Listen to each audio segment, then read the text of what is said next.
Bonjour fanatik mwen, koman nou?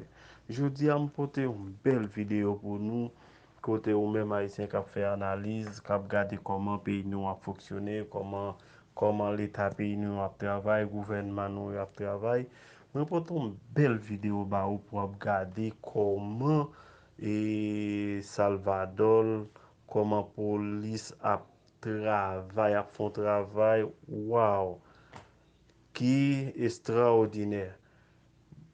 Pa gen bandi ki kapab kampe en fas la polis nan Salvador. Bon m di nou bagay, me zanmi ou menm kap gade video sa. Kota Haiti nou gen pou bandi kembe la notaj la? On ti kal peyi.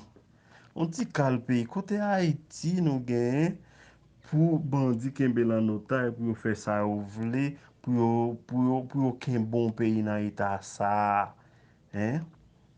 Pou yo kembe Haiti nan ita sa, pou yap outan de kidnapping bosit, outan de yap tue moun bosit, yap tue moun lot bo.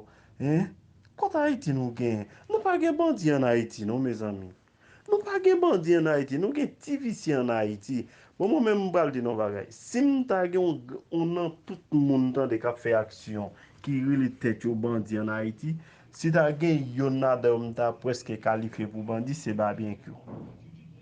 Se selman ba bien kyou, mte kapab identifiye komon bandi, paske sa k fè sa, li gen ti kal teknik la polis. Paske se li te nan polis, li gen teknik la polis. Men lot neg yo, se di fe yo met nan anje yo pou yo fe sa yap fe ya. Bandi pa ka pi fo ke la polis, mes ami. Kote bagay sa apre ale.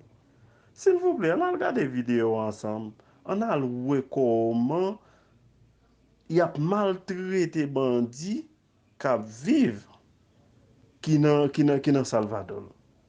Ki nan Salvador, koman polis pren neg yo, yo mare neg yo, koman neg yap bay neg baton, met piye sou tèt neg. An al gade video sa.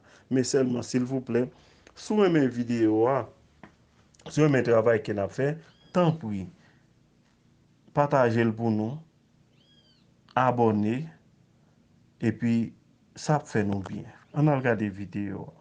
Rumores que quieren empezarse a vengar de la gente honrada. Hagan eso y no va a haber un tiempo de comida en las cárceles. Uno, a ver cuánto tiempo duran sus homeboys allá adentro. Les juro por Dios que no comen un arroz. Estos últimos 2 almuerzos, 2 tortillas, frijoles molidos y un pedazo de queso. Cena no ha habido hasta ahorita. El Salvador libra una gigantesca batalla en contra de las llamadas maras o pandillas. Las autoridades han logrado capturar en las últimas semanas a más de 14.000 pandilleros quienes durante décadas tenían aterrorizados a los salvadoreños, pero ahora se esconden como pueden de la mano dura del presidente Nayib Bukele, quien no pierde discurso para amenazarlos. Nuestro periodista Alexander Oyola tiene la historia y las acusaciones de que se están violando los derechos humanos. No, ustedes mandan, jefito. Ustedes mandan acá, nos acoplamos a todos. Lo que le has hecho a la pobre población allá afuera, ¿ve? Jefe, y aquí nosotros nos acoplamos a todo lo que ustedes digan. Cero novedades. Son imágenes que parecen sacadas de una película.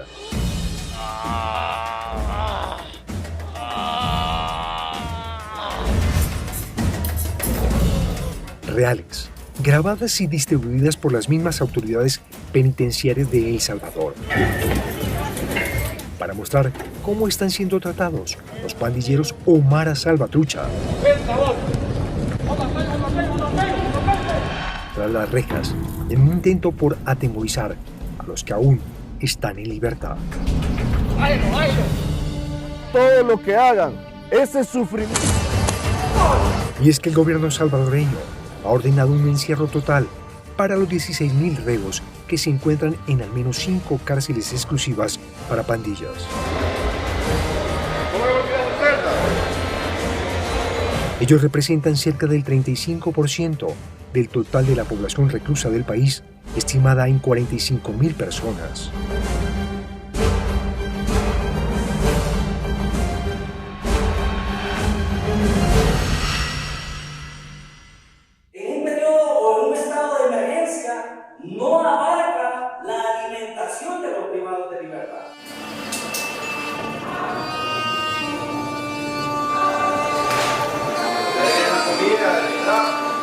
ha cambiado en la comida? La comida normal son 3 tortillas, frijoles, queso o crema o un huevo duro. Ese es el desayuno normal. Estos últimos 2 almuerzos, 2 tortillas, frijoles molidos y un pedazo de queso. Cena no ha habido hasta ahorita. Sin consideración alguna. Por ahí andan rumores que quieren empezarse a vengar de la gente honrada, al azar. Hagan eso y no va a haber un tiempo de comida en las cárceles. 1. A ver cuánto tiempo duran sus homeboys allá adentro. Les juro por Dios que no comen un arroz. Y vamos a ver cuánto tiempo duran. Y no me importa lo que digan los organismos internacionales, que vengan a proteger a nuestra gente. Que vengan a llevarse a sus pandilleros.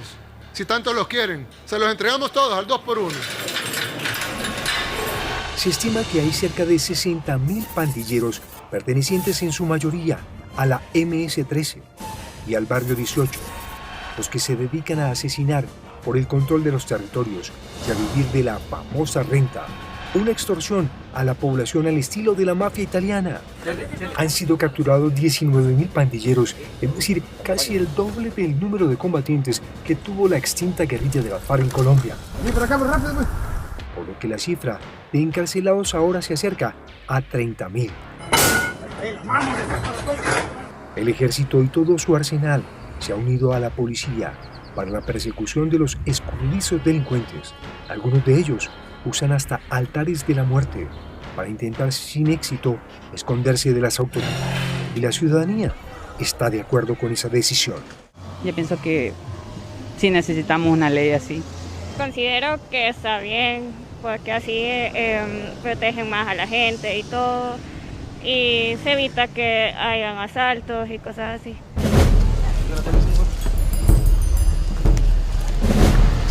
Mi marido, él apenas tiene 21 años, pero él manda en malos pasos, no es pandillero.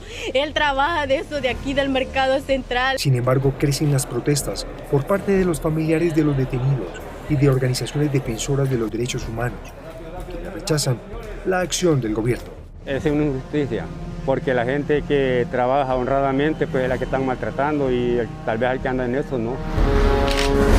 Vemos además vulneración cuando a las mismas familiares no se les da, como en la época de la guerra, que no se le daba información de dónde estaba detenido su familiar. Varios tiempos de estar sin comunicación, sin nada, de nuestra familia, la verdad no sabemos nada de eso.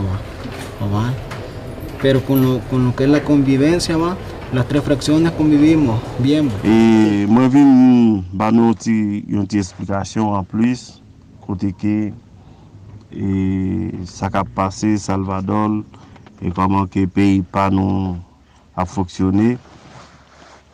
Côté que n'a regardé nous comment policiers a maltraité bandits, comment policiers a mis pied sous tête yo et côté que y a battu tout.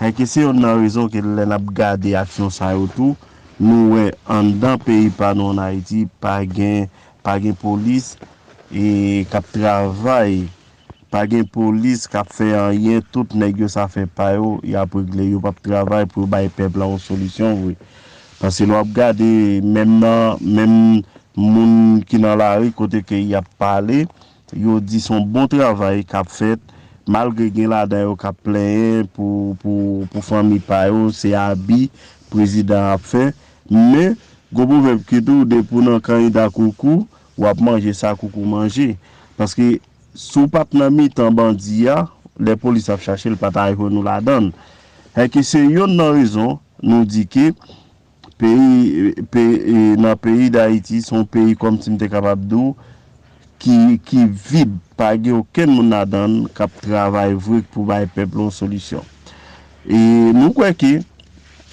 Salvador lui-même li campé red pour le mettre main sur bandit parce que par exemple on regarder par jour il y a près 14 000 bandits il y a maré et on regarder côté président parler il dit pendant yon en prison même un grand deal pas bail même un grand deal pas bail ça dit qu'il là pour il pas bail manger là pour compétent nèg ça va faire dans prison Après combien qui va le temps il a dit en dans prison ça.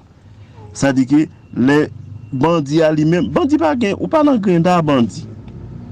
Parce que bandit à lui-même qui ça le met dans tête lui, c'est pour aux âmes, prendre la ria, maltraiter tuer moun, kidnapper moun, faire moun passer misère. Imagine un papa qui a 4-5 petites, on bandit qui est dans la ria le tuer. Si moun ça son voyez le faire, ou y passer misère. Oui, elle passe misère. Ça dit que c'est une raison qu'en Haïti, on petit cal pays nous gagne et puis pour bandi Kembel en otaille comme ça.